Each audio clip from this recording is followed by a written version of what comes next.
Vote মিটতেই ফের ভিন্ন রাজ্যের পথে মালদায়ের পরিযায়ী শ্রমিকরা। মালদার ভোটগ্রহণ পর্ব শেষ হতেই আবার সামনে এলো বাংলার কর্মসংস্থানের বাস্তব ছবি। রবিবার রাতের মালদার বামনগোলা ব্লকের 12 মাইল এলাকায় যেন সেই বাস্তবতারই এক জীবন্ত প্রতিচ্ছবি সামনে এলো। একের পর এক বাসে ব্যাগপত্র গুছিয়ে দলে দলে ভিন্ন রাজ্যের পথে রওনা দিলেন পরিযায়ী শ্রমিকরা।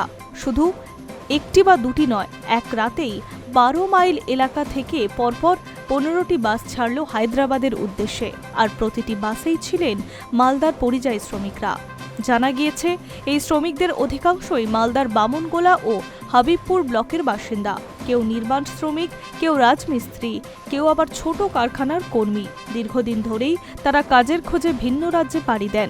ভোটের টানে গণতান্ত্রিক অধিকারের প্রয়োগ করতে কয়েকদিনের জন্য ঘরে ফিরেছিলেন। ভোট দেওয়া শেষ হয়েছে, তাই ফের রওনা কাজের টানে। বাসে ওঠার আগে তাদের অনেকের থেকেই যেটা জানা যাচ্ছে, তারা ভোট দিতে এসেছিলেন এবং আবার কাজে ফিরছেন। পরিযায়ী শ্রমিকদের অনেকের মুখেই কষ্টের ছাপ ফুটে উঠছে। তাদের দাবি, রাজ্যে পর্যাপ্ত কাজ নেই, কাজ থাকলেও মজুরি এত কম যে সংসার চালানো প্রায় অসম্ভব। তাই বাধ্য হয়ে ঘর সংসার, পরিবার, সন্তান সন্ততি ফেলে বছরের বেশিরভাগ সময় ভিন্ন রাজ্যে থাকতে হয়। এক শ্রমিক জানাচ্ছেন, এখানে দিনে 3 থেকে 400 টাকা মেলে, তাও সব দিন কাজ নেই। হায়দ্রাবাদে গেলে 700 থেকে 800 টাকা পর্যন্ত রোজগার হয়, তাই কষ্ট হলেও বাইরেই যেতে হয়।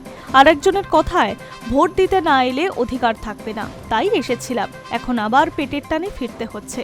এই দৃশ্য শুধু মালদার নয়, বহু জেলারই চেনা ছবি। ভোটের সময় বাড়ি ফেরা, ভোট মিটলেই ফের কর্মস্থানে ফিরে যাওয়া, এ যেন বাংলার পরিযায়ী শ্রমিকদের জীবনে স্থায়ী চক্র। রাজনৈতিক দল বদলায়, ভোট আসে যায়, কিন্তু বদলায় না কাজের খোঁজে রাজ্য ছাড়া হওয়া বাস্তবতা। তবে পরিযায়ী শ্রমিকদের দাবি খুব স্পষ্ট, রাজ্যে যে দলই সরকার করুক, তারা কর্মসংস্থানের ব্যবস্থা করুক, যাতে কাজের জন্য 1000 কিলোমিটার দূরে পাড়ি দিতে না হয়, যাতে ভোট দিয়ে আবার কাজে ফেরার জন্য ভিন্ন রাজ্যে যেতে না হয়। মালদার 12 মাইলের ওই রাতের ছবি শুধু বাস ভর্তি শ্রমিকের যাত্রা নয়, এটি বাংলার কর্মসংস্থানের এক নীরব প্রতিবাদ। ভোট শেষ, প্রতিশ্রুতি শেষ, এবার শুধু পেটের লড়াই। Hi news network.